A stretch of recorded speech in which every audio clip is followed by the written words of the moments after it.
Bonjour, bienvenue à l'Église Vie et que Dieu vous bénisse. Hallo, willkommen in der Kirche Wie, sei reichlich gesegnet. Olá, seja bem-vindo à Igreja Via e seja ricamente abençoado. Ciao a tutti, sono Francesca e volevo darvi il benvenuto alla Chiesa V. Spero con tutto il mio cuore che Dio possa benedirvi e possa abbondarvi di ogni sua grazia, di ogni sua benedizione. Un bacione, ciao! Otebana, bonjour, comment allez vous toutes? Bienvenue aujourd'hui l'église Via Kayazot. Na trouve que bon Dieu bénit Azot. Bye, la réunion est là. Buenos días mis hermanos, los saludo con la paz del Señor. Sean todos bienvenidos a la iglesia de vida. En el Señor los bendiga grandemente. أهلا وسهلا فيكم بكنيسة الحياة. المسيح والرب يبارككم ويحرسكم. Bom dia, bem-vindo, bem-vindo hier à Igreja Vi, Maromak, Arek, Ben-Sambod, bem-vindo. Hallo, welkom aan Vier Kerk. Wees rijkelijk gezegend.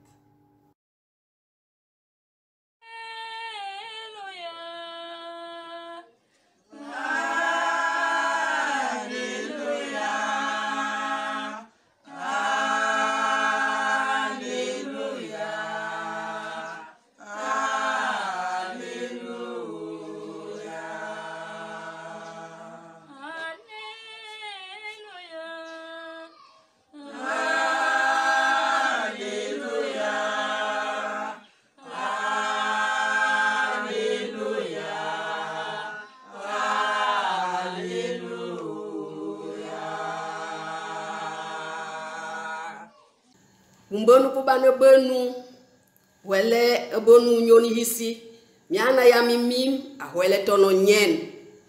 Je suis Emilia Babagnac. Bonjour peuple de Dieu, de l'Afrique centrale, plus précisément au Cameroun. L'équipe de louanges et moi vous disons bienvenue à l'église Vie. Soyez grandement bénis. Alléluia. Shalom. Au revoir. Bonjour à tous, j'espère que vous allez bien dans cette belle journée. On se réjouit d'être avec vous aujourd'hui pour célébrer le Seigneur, pour l'adorer. On veut réellement vous inviter à vous réjouir dans sa présence, à l'adorer, à chanter avec nous. Aujourd'hui, nous avons Ismaël et Kensley. Ce sont deux frères de l'église hispanique qui font partie aussi de notre site de louanges. Donc réellement, on peut partager ce temps d'adoration, ce temps d'échange, de fraternité ensemble pour adorer le Seigneur. Donc le chant qu'on va chanter ensemble, c'est l'amour extravagant. Donc réellement, que nous puissions déclarer que l'amour du Seigneur est extravagant et déclaré ensemble. Chantez avec nous dans le nom de Jésus. Amen. Merci Seigneur, merci pour ta présence, merci parce que Seigneur, tu nous remplis de ton amour, de ta grâce Seigneur. Ton amour puisse réellement percer dans nos cœurs chaque jour, Seigneur, et nous troubler, Seigneur, que ta paix soit avec nous chaque jour, Seigneur. Nous voulons t'adorer pour ce que tu es. Avant mes premiers mots, tu me connaissais déjà. Oui, tu es si tendre vers moi.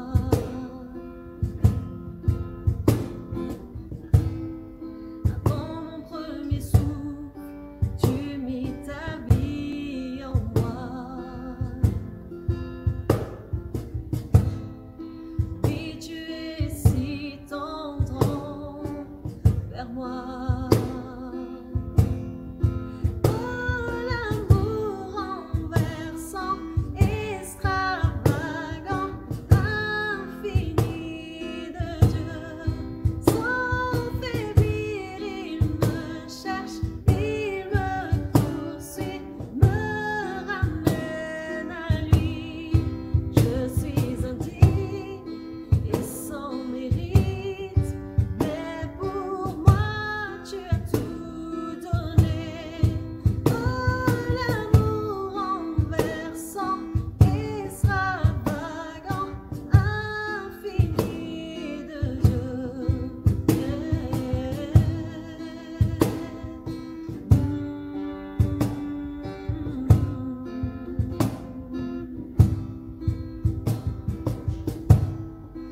fracassé quand tu me poursuis.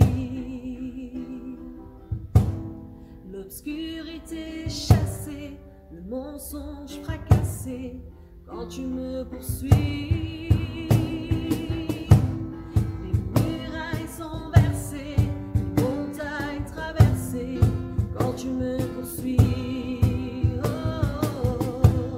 L'obscurité chassée, le mensonge fracassé quand tu me poursuis. Les murailles sont renversées, l'obscurité chassée quand tu me poursuis. L'obscurité chassée, le mensonge fracassé quand tu me poursuis.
Je suis indigne et sans mérite, mais pour moi, tu as tout donné.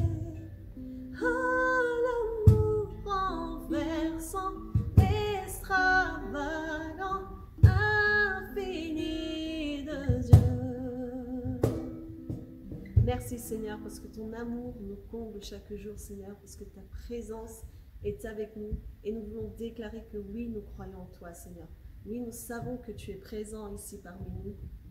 Donc je vous invite à déclarer avec nous que tu es celui qui guérit, Seigneur, que tu es celui qui restaure et que tu tiens chaque moment entre tes mains, que nous puissions réellement remettre entre les mains du Seigneur le contrôle de toutes choses, parce qu'il est bon, il est merveilleux. Déclare avec nous ce chant, chante avec nous, Seigneur, tu es au contrôle de toutes choses, Seigneur, tu tiens nos pensées entre tes mains, Seigneur.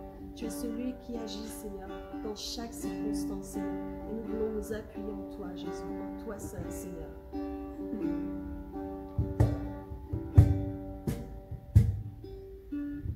Tu tiens chaque moment. Tu calmes mes pensées. Tu marches avec moi par le feu et guéris toute ma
peuple, Seigneur. Relève ceux qui ont besoin de toi.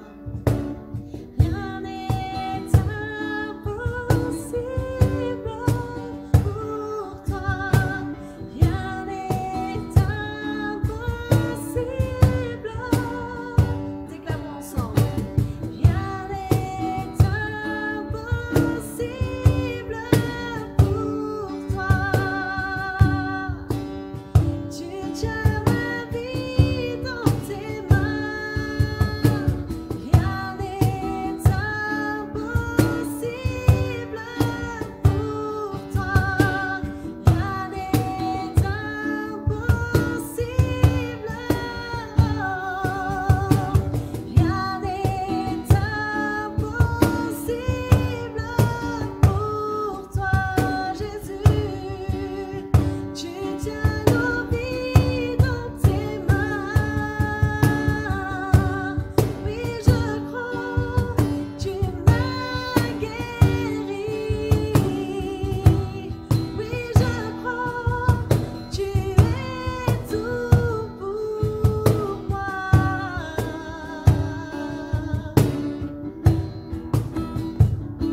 Oui, je crois, déclare.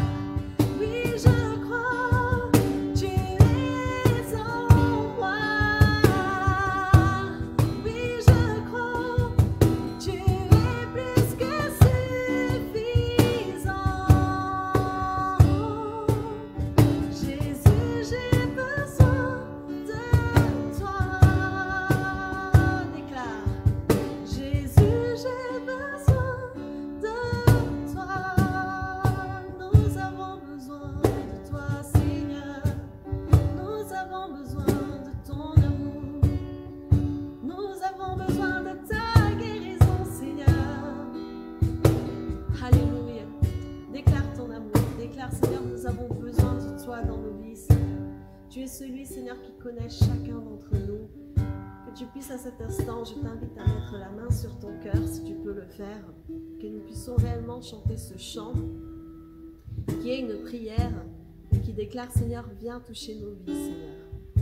Que tu puisses cet instant recevoir la paix du Seigneur, où que tu sois, que tu puisses recevoir cette paix dans ton amour et que nous puissions déclarer, Seigneur, viens toucher ma vie. Que tu puisses faire cette prière de toutes tes forces, que tu puisses croire et croire dans le nom de Jésus, que le Seigneur peut faire chaque chose, le Seigneur peut agir, peut faire des miracles, que nous puissions réellement prier les uns les autres et prier pour ceux qui nous entourent. Seigneur, viens toucher la vie de nos voisins, viens toucher la vie de nos familles, viens toucher la vie, Seigneur, de ceux qui sont dans notre emploi, Seigneur, qui sont affectés pour toute cette situation, que nous puissions apporter, Seigneur, ton amour, ta paix, ta justice, Seigneur, autour de nous, que nous puissions réellement prier ce chant ensemble et déclarer dans le nom de Jésus. Amen. Alléluia. Merci Seigneur, parce que tu es bon, Seigneur. Alléluia. Merci Seigneur.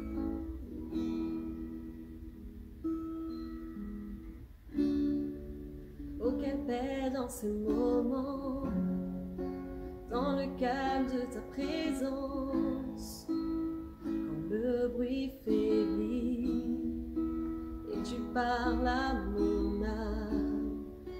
Tu as toute mon attention, fais-moi entendre ta voix, je ne veux rien manquer. Seigneur, mon cœur désire plus de toi, mon cœur recherche ta face, alors je cède à toi.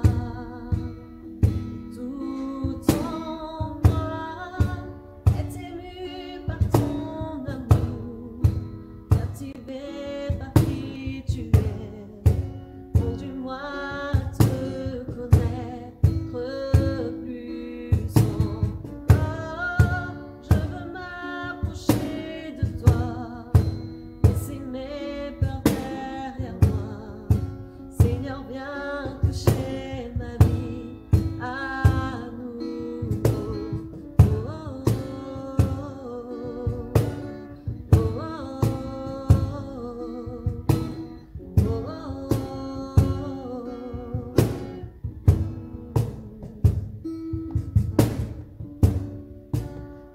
soleil à l'aurore, comme la brise dans la nuit, ta paix me restaure, tu me donnes la vie, aucune hésitation, dans ton amour, ton affection, rien n'est comparable. Seigneur, mon cœur désire plus de toi, mon cœur recherche ta face, alors je cède à toi. Tout en moi est ému par ton amour, captivé par qui tu es, conduis-moi à te connaître plus encore. Je veux m'approcher de toi, laisser mes peurs derrière moi. Seigneur, viens toucher ma vie à nouveau. Oh, oh,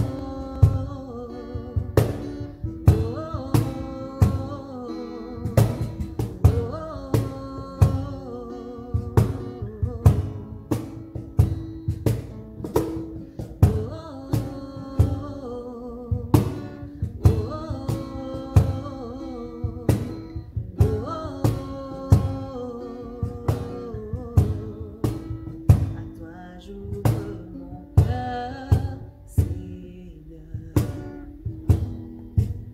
À toi j'ouvre mon cœur à jamais. Donc fais ce que toi seul sais faire. Oh Jésus, Jésus viens régner dans ma vie. À toi j'ouvre mon cœur, Seigneur. À toi j'ouvre mon cœur à jamais. Fais ce que toi seul sais faire. Jésus viens régner dans ma vie. À toi j'ouvre mon cœur, Seigneur.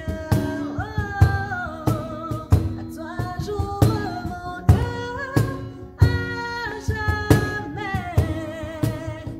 Fais ce que toi seul sais faire. Jésus, Jésus viens régner dans ma vie.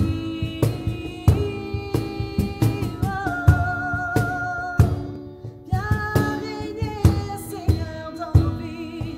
Viens régner dans nos familles, dans nos maisons, dans cette nation. Viens régner, Seigneur, au-dessus de tout. Nous déclarons ta présence, Jésus. Et tout en moi est ému par ton amour, captivé par qui tu es. Conduis-moi à te connaître plus encore.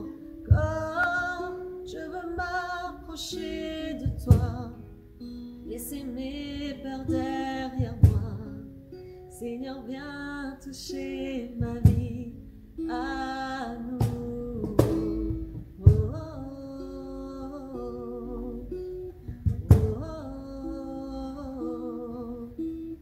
oh, oh. Que le Seigneur puisse venir toucher nos vies chaque jour et chaque instant, qu'il puisse continuer de toucher nos cœurs à travers sa parole, que sa parole soit une parole de bénédiction, de pain, vie pour notre vie dans le nom puissant de Jésus. Soyez bénis. Amen. Merci Père pour ta présence au milieu de nous aujourd'hui.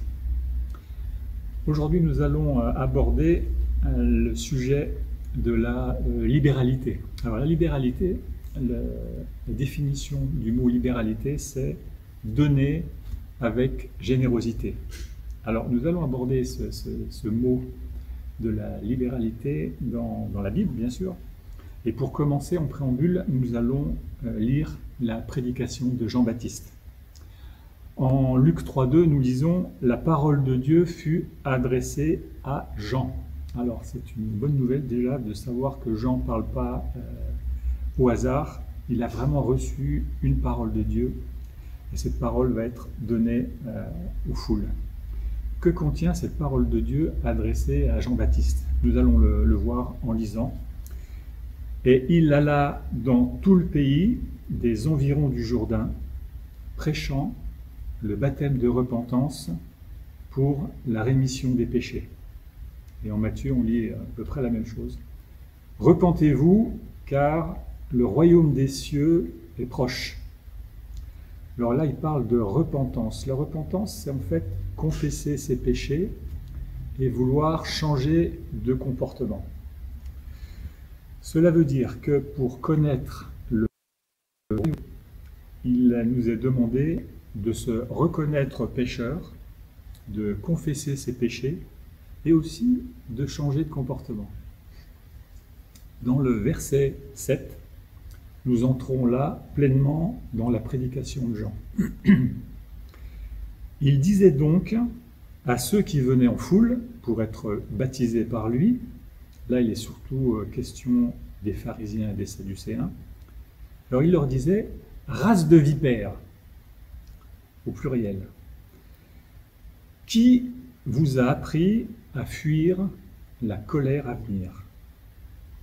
Produisez donc des fruits dignes de la repentance, et ne vous mettez pas à dire en vous-même « Nous avons Abraham pour père », car je vous déclare que de ces pierres, Dieu peut susciter des enfants à Abraham.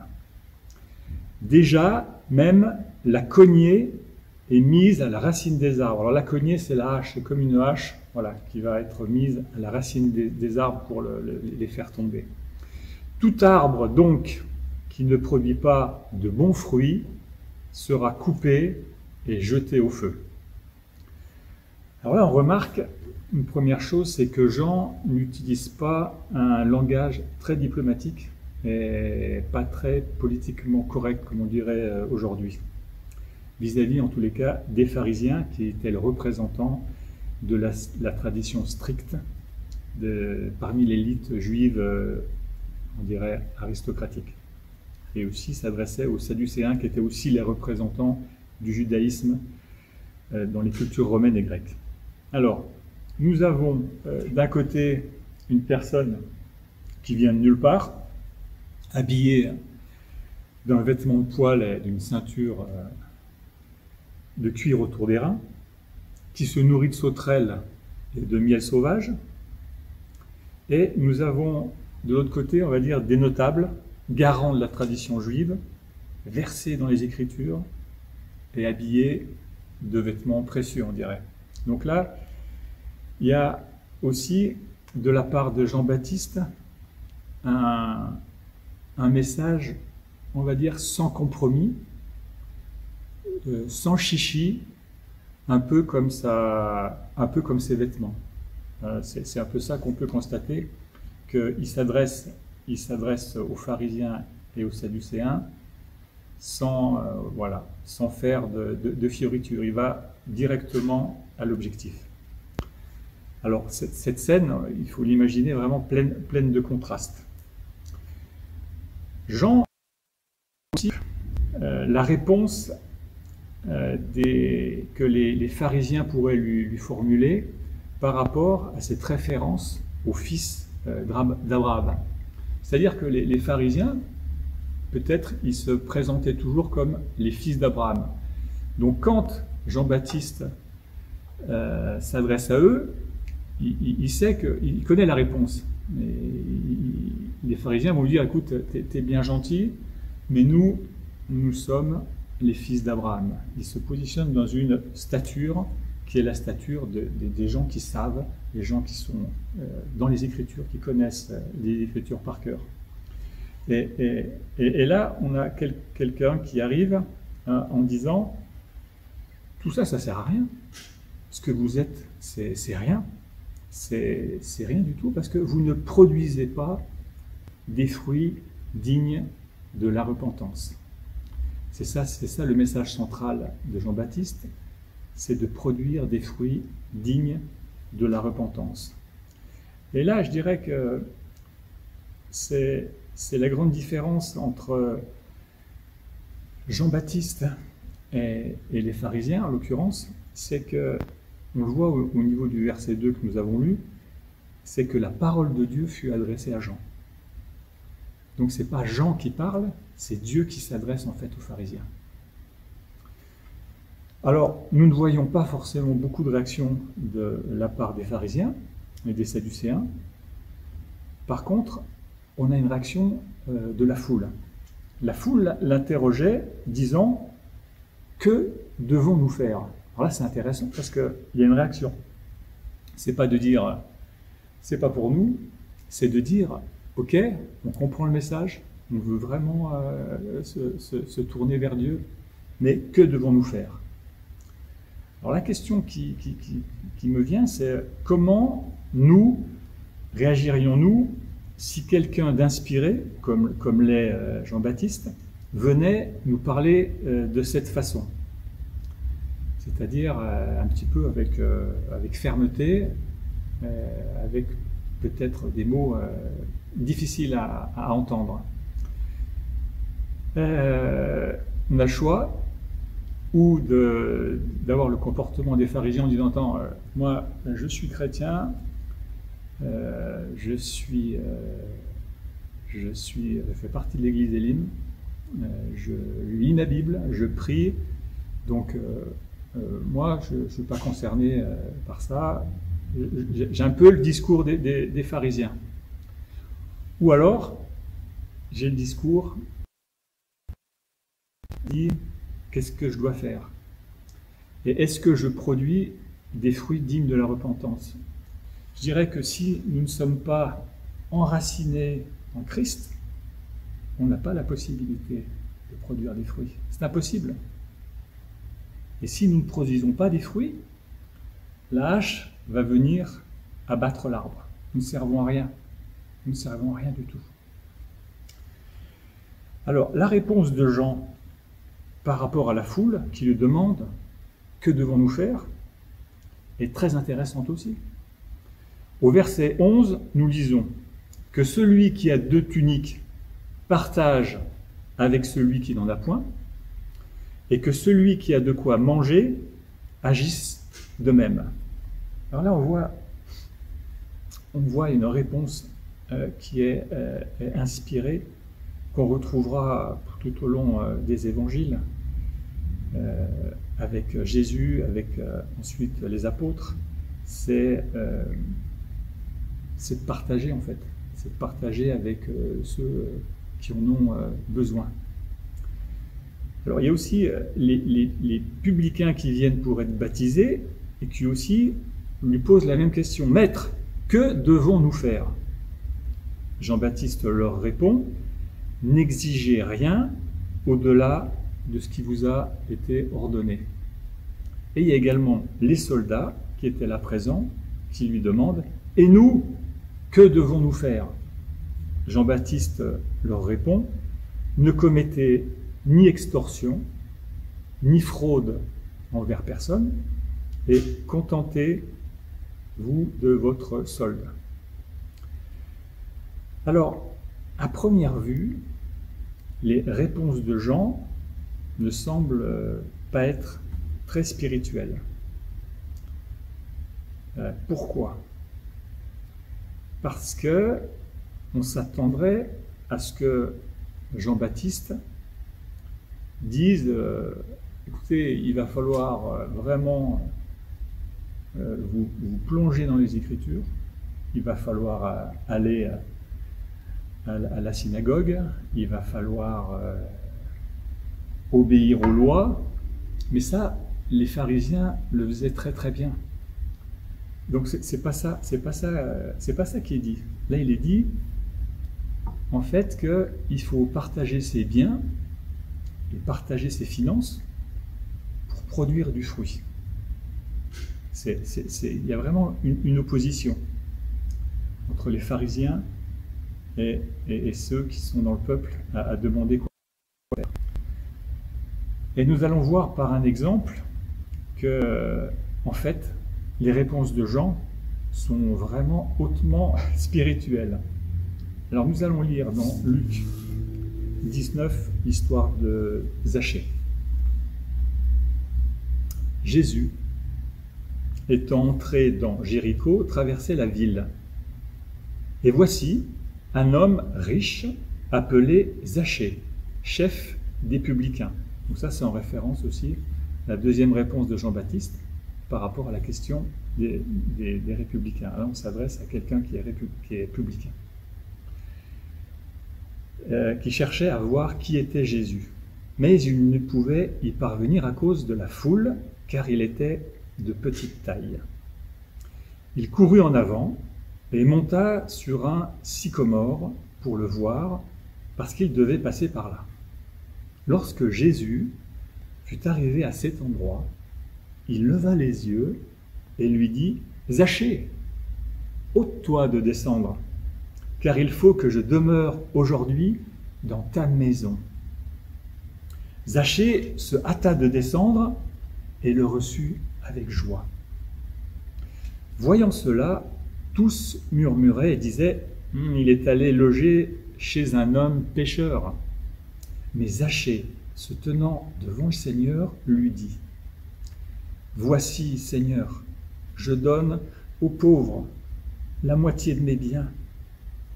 Et si j'ai fait tort de quelque chose à quelqu'un, je lui rends le quadruple. » Jésus lui dit « Le salut est entré aujourd'hui dans cette maison, parce que celui-ci est aussi un fils d'Abraham. »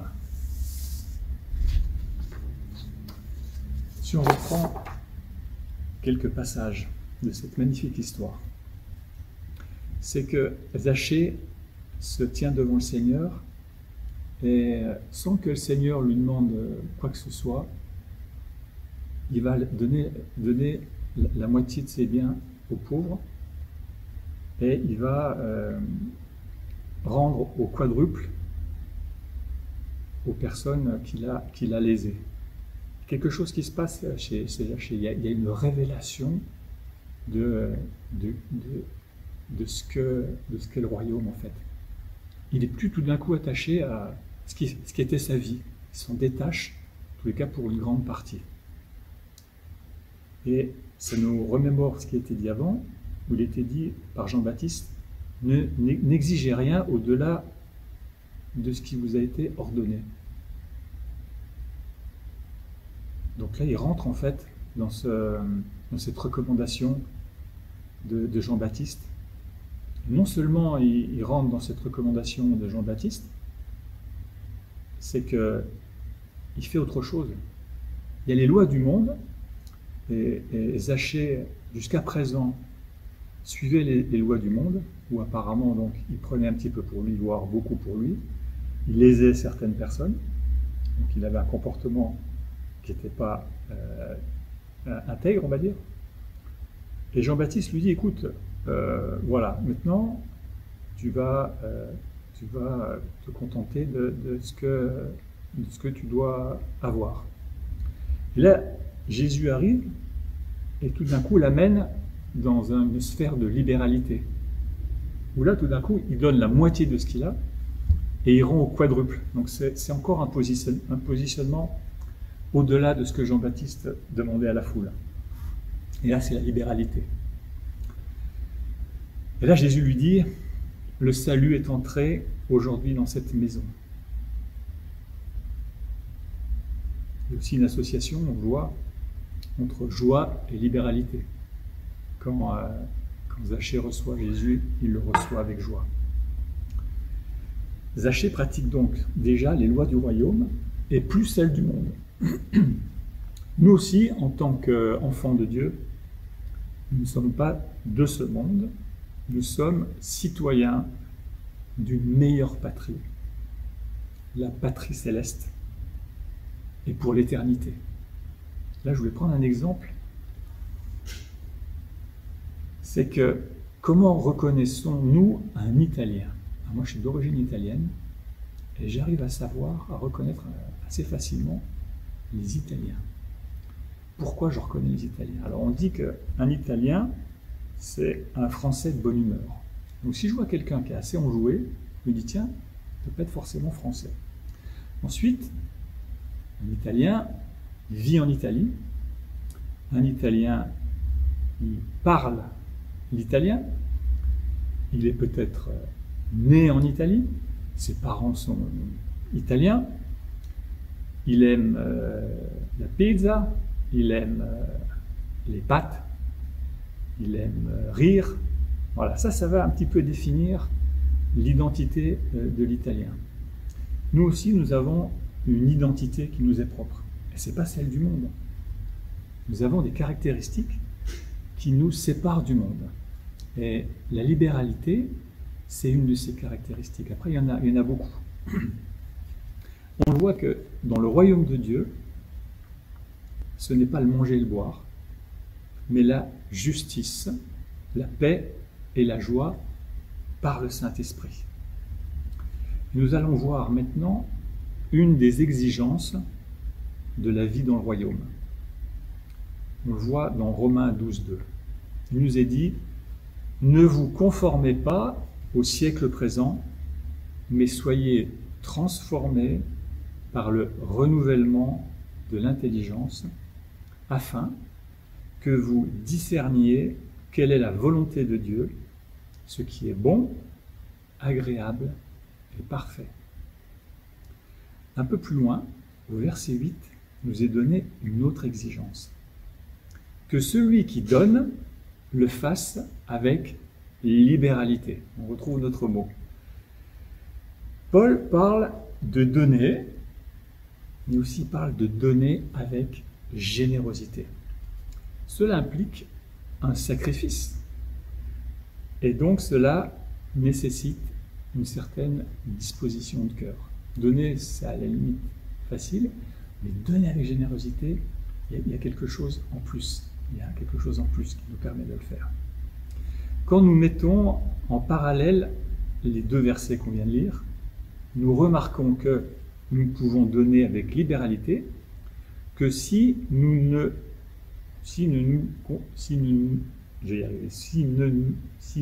nous conformons pas au siècle présent. C'est pas possible. Et si nous ne sommes pas transformés par le renouvellement de l'intelligence, nous n'arrivons pas à donner avec libéralité. Il y a donc une opposition entre le siècle présent et le fait de donner avec libéralité. Il nous est dit aussi, dans Actes 20, 35, il y a plus de joie à donner qu'à recevoir. Alors c'est vrai qu'il y a de la joie à recevoir. Mais là, il nous est dit qu'il y a encore plus de joie à donner. Alors, nous connaissons bien ce verset, nous le chantons. Voilà, c'est un magnifique verset. Mais la question c'est, est-ce que pour autant c'est une réalité dans nos vies? Alors, quand nos enfants étaient plus jeunes, nous leur offrions une glace. Et nous leur demandions parfois, tu veux bien me laisser goûter ta glace? La réponse des enfants, c'était « c'est ma glace ». Ok? En tant que parents, on est fiers parce qu'on se dit nos enfants sont en train de développer l'instinct de propriété. Donc ça, c'est plutôt pas mal. Plus tard, quand nous leur offrions un sachet de bonbons, on leur demandait la même chose en leur disant « tu voudrais bien me passer un de tes bonbons ?» La réponse était la même. « C'est mon paquet de bonbons ». Alors en insistant un petit peu, en leur disant « écoute, tu as quand même pas mal de bonbons dans ton sachet là, tu veux peut-être bien nous en faire goûter un ». Alors là, péniblement, ils sortaient un petit bonbon de leur sac, avec une grande générosité, nous le donnaient. Et là, en tant que parents, on était fiers parce qu'on disait voilà, on commence à avoir à développer la générosité et le partage. Donc, cet exemple, je pense que c'est propre à tous les enfants du monde, c'est pas propre qu'à nos enfants, je tiens à rassurer voilà, Samuel et Elisa. Après, en grandissant, c'est vrai que les enfants apprennent petit à petit à partager et à donner. Donc ça, c'est beau d'assister à ça. Il serait néfaste pour l'enfant de continuer, en grandissant, à développer d'une manière anormale l'instinct de propriété. Il lui serait par contre plus profitable, ainsi qu'aux autres, s'il développait un instinct de générosité. Alors, en tant que papa ou maman, quand on offre une glace ou des bonbons à nos enfants, ils ont le choix de tout garder pour eux ou de partager avec les autres. Cela mène à une autre interrogation. C'est bien le papa ou la maman qui leur offre une glace ou des bonbons. Comment se fait-il qu'ils ne reconnaissent pas le fait que sans papa, ils n'ont rien du tout, ni glace, ni bonbons? Ça devrait les faire réfléchir que tout leur vient de leur papa. Et du coup, cela devrait les disposer à partager. C'est pareil pour nous. Nous sommes des enfants de Dieu. Nous ne pouvons donner que ce que Dieu nous confie. Tout est à Dieu. Tout est à Dieu. Dieu nous dit en 1 Corinthiens 4,7, « Qu'as-tu que tu n'aies pas reçu? Si tu l'as reçu, pourquoi te glorifies-tu comme si tu ne l'avais pas reçu ?» Nous voyons aussi dans les psaumes 24, « À l'Éternel, la terre et ce qu'elle renferme, le monde et ceux qui l'habitent. » Et en Exode 19, « Car tout est à moi. » Donc c'est très clair. Tout est à Dieu. Tout, c'est tout. Dieu possède tout. Nous sommes simplement les gestionnaires de biens que Dieu nous a confiés et non donnés. Dieu reste propriétaire.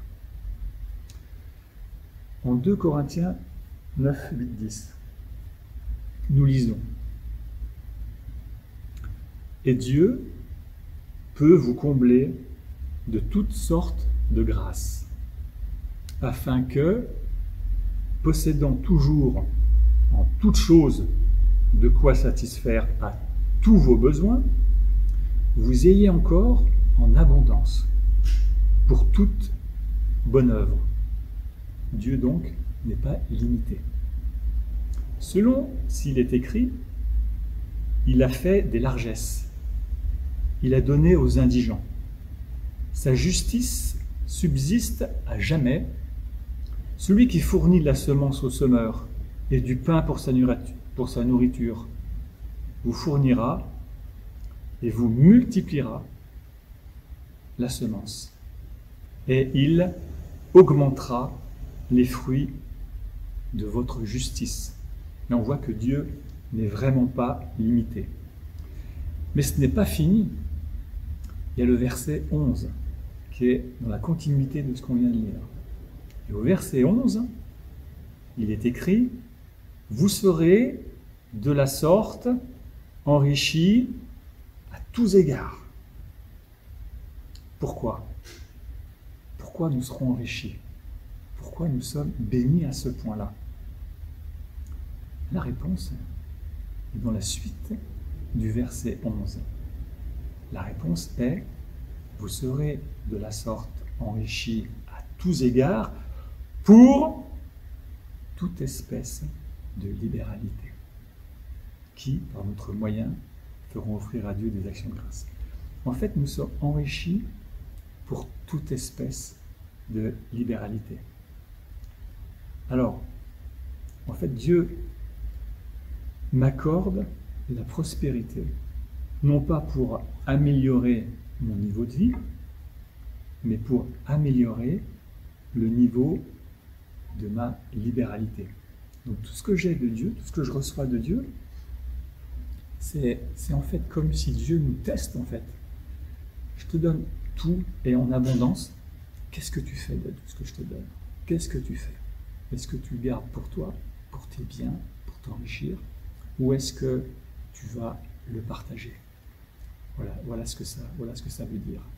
C'est que l'objectif de Dieu, quand il nous bénit, et il nous bénit.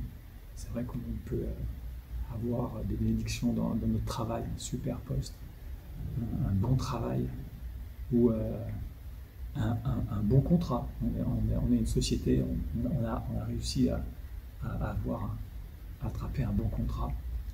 Et on va se réjouir, on va dire merci Seigneur, tu me bénis, etc. C'est rare quand on dit Seigneur, c'est vraiment injuste pour les autres. C'est vraiment injuste. On peut dire que tout appartient à Dieu et que Dieu, le royaume de Dieu, c'est dans le ciel. Ça, c'est exact. Le royaume de Dieu est dans le ciel.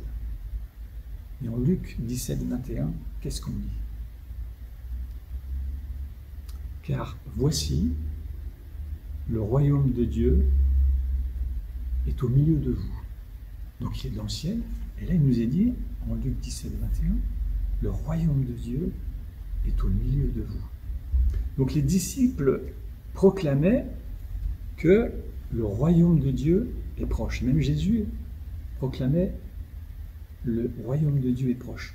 Mais depuis la Pentecôte, le royaume de Dieu est aujourd'hui dans les cœurs des femmes et des hommes nés de nouveau et remplis du Saint-Esprit. En Actes 2,4, nous voyons le moment où le royaume de Dieu vient dans les cœurs du peuple de Dieu. Le jour de la Pentecôte, ils furent remplis du Saint-Esprit. Donc la volonté de Dieu, maintenant, devait se faire sur la terre comme au ciel. Et tout ce qui n'était pas conforme au modèle céleste devait être changé. Dans le ciel, il n'y a pas de maladie. Dans le ciel, il n'y a pas d'aveugle. Dans le ciel, il n'y a pas d'impudicité. Et dans le ciel, il n'y a pas de non-pardon. Donc le royaume est au milieu de nous. En Matthieu 6, 33, nous lisons « Cherchez premièrement le royaume et la justice de Dieu, et toutes ces choses vous seront données par-dessus. » Alors le mot « justice » dans la Bible indique l'état d'être acceptable par Dieu dans toute notre conduite. En fait, la justice, c'est s'occuper des plus faibles, des pauvres, de la veuve et de l'orphelin, de l'étranger. Que signifie pour nous ce mot « justice » ? Est-ce que c'est nous préoccuper de notre part de gâteau ou c'est de nous préoccuper de la part de gâteau des autres? En conclusion, nous allons regarder aux églises de Macédoine, qui est une église incroyable, incroyable. Nous lisons 2 Corinthiens 8, 1, 4. Nous vous faisons connaître, frères, la grâce de Dieu qui s'est manifestée dans les églises de la Macédoine. Au milieu de beaucoup de tribulations qui les ont éprouvées. Leur joie débordante et leur pauvreté profonde ont produit avec abondance de riches libéralité de leur part. Ils ont, je l'atteste, donné volontairement selon leurs moyens et même au-delà de leurs moyens, nous demandant, avec de grandes insistances, la grâce de prendre part à l'assistance destinée aux saints. Alors là, on a une association de mots. Nous avons joie débordante et pauvreté profonde. C'est quand même une association de mots pas courantes. Ils sont quand même incroyables, les gens de cette église. Et il nous est dit qu'ils ont produit avec abondance de riches libéralité. Alors libéralité, on sait que c'est donner généreusement. Alors là déjà, c'est déjà pas mal. Mais alors eux, c'est riche libéralité et en abondance. Alors, eux, c'est incroyable. C'est champion du monde, cette église. Voilà, nous allons conclure. Et en résumé, pourquoi donner avec libéralité? Alors, on va juste retenir 4 points. Parce que tout appartient à Dieu. Ma maison, c'est sa maison. Ma voiture, c'est sa voiture. Mon vélo, c'est son vélo. Ma télé, c'est sa télé. En fait, tout appartient à Dieu. Nous sommes simplement les gestionnaires. Deuxième point, nous ne sommes pas de ce monde. En fait, ce monde, nous allons le quitter très rapidement pour rejoindre le royaume de Dieu pour l'éternité. Donc ce passage dans le monde, il est très court, et c'est pas notre patrie. C'est pas là qu'on habite. En fait, on y habite pour un temps, mais c'est pas notre vraie patrie. Notre patrie est céleste. Troisième point, pourquoi donner avec libéralité? Pour augmenter les fruits de notre justice. Nous allons produire du fruit et les fruits de la justice. Quatrième point, pourquoi donner avec libéralité? Parce que, on le voit en 2 Corinthiens 9,7, Dieu aime celui qui donne avec joie. C'est aussi une disposition de cœur, ce qui n'est pas de donner, c'est la façon de donner, hein, ça je pense qu'on l'a bien compris. Question, pour finir, que faisons-nous du sac de bonbons que Dieu nous a confié? On a vu l'exemple des enfants, mais aussi nous avons un sac de bonbons. Que faisons-nous du sac de bonbons que Dieu nous a confié? Je voudrais terminer en priant. Père, aide-nous à comprendre ou à mieux comprendre ce qu'est la libéralité. Que cette libéralité devienne une réalité dans nos vies et dans nos cœurs. Et que cette libéralité ne se limite pas dans nos vies qu'aux seuls biens et aux finances, mais qu'elle se manifeste dans tous les domaines. Amen. Bonsoir à tout le monde. Je vais vous donner un petit message concernant les offrandes et comment je le vois. Pour moi, je pense et je sais que Dieu n'est pas intéressé il n'a pas besoin de notre argent, bien sûr, mais il veut notre cœur, nos cœurs. C'est ça le plus important pour Dieu et c'est ça qu'on peut voir quand on regarde l'histoire qu'on a vue dans Luc et Marc avec la femme qui a donné les 2 pièces de monnaie. Et Jésus a dit qu'elle a donné plus que les autres, beaucoup plus que les autres a donné. Et bien sûr, c'est pas le somme d'argent qu'elle a donné, mais c'est le fait qu'elle a donné son cœur à Dieu. Et elle a dit que elle est complètement dépendante sur Dieu avec toutes les choses qui viennent.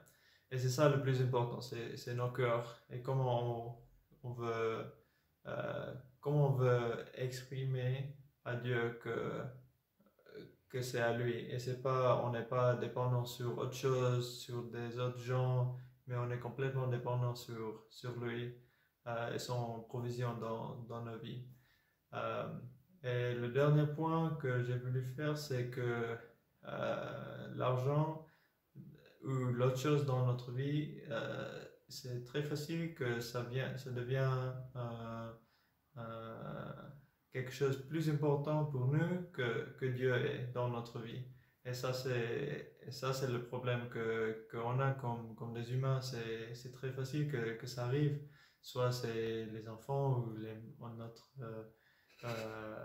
nos amis ou le travail ou autre chose. Mais à la fin de la journée, on doit donner tous à Dieu et dire, bon, c'est tous en ton contrôle. Et c'est comme ça avec les offrandes. Ce n'est pas un sacrifice qu'on fait, mais c'est comme Pasteur John a dit, c'est un investissement qu'on fait pour le royaume de Dieu.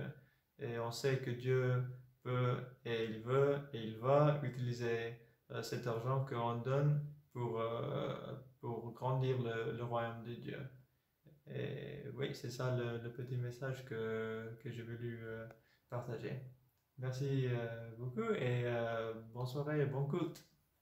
Maintenant, nous allons chanter ensemble un temps de célébration, un temps de partage.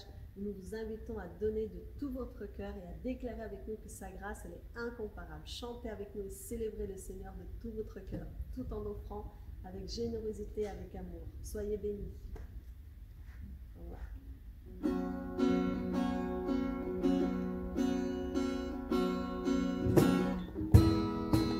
Merci Seigneur pour ta grâce incomparable dans nos vies, Seigneur.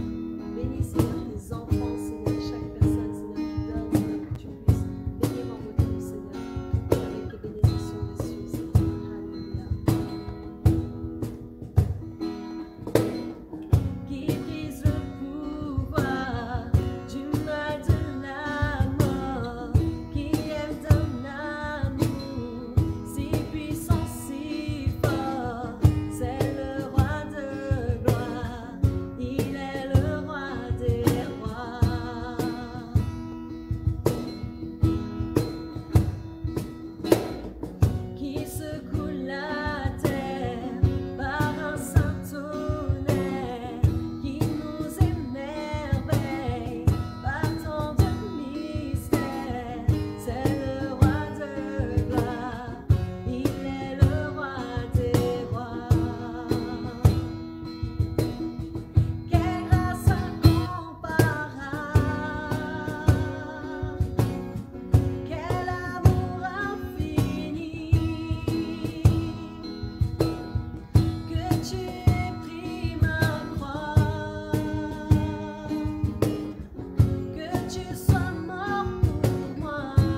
soyez bénis dans le nom de Jésus et je vous dis à très bientôt. Amen.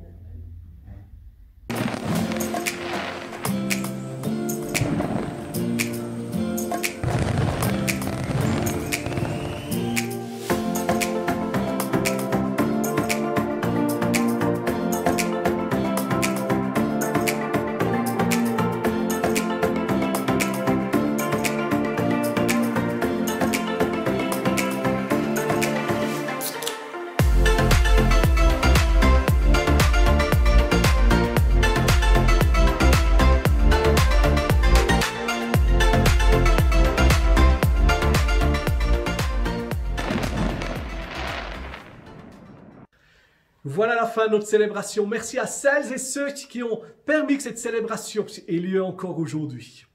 Et si tu as été encouragé, si tu as été fortifié, si tu as été béni par cette célébration, j'aimerais t'encourager à la partager. Simplement, tu cliques au bas de cette vidéo sur partager et tu l'envoies à tes amis. Pourquoi pas la partager sur les réseaux sociaux pour encourager d'autres personnes à vivre cette libéralité, à vivre dans cette générosité. Et j'aimerais nous rappeler aussi, dans les temps dans lesquels on vit aujourd'hui, que Christ nous a donné son espérance, mais qu'il a fait de nous sa lumière pour les nations, qu'il a fait sa lumière pour les gens qui nous entourent. Et dans Matthieu 5, Christ nous dit qu'on ne met pas une lampe sous un seau pour la cacher, mais on la met sur un chandelier pour qu'elle brille et pour qu'elle puisse être vue. Christ a mis la lumière dans ta vie.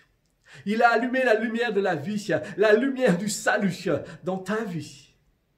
Et il t'a placé là où tu es, dans ta maison, dans ta famille, dans ton voisinage, dans ton entreprise, dans ton école, partout où tu es. Christ t'a placé et que tu es comme sur ce lampadaire pour que ta lumière brille, pour que ta lumière brille pour celles et ceux qui t'entourent. Le monde qui nous entoure a besoin de cette lumière. Soyons donc encore cette semaine, soyons encore dans les jours qui viennent, une source de vie, une source d'encouragement, une source pour que d'autres puissent recevoir l'espérance et la vie en Jésus-Christ. Il a fait de nous des sources de bénédiction pour le monde qui nous entoure. Soyons donc des bénédictions, afin que le plus grand nombre puisse le connaître et rencontrer Jésus comme Seigneur et comme Sauveur. On se retrouve la semaine prochaine pour notre célébration.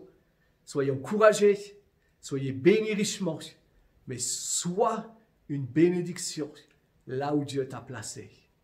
Bye bye.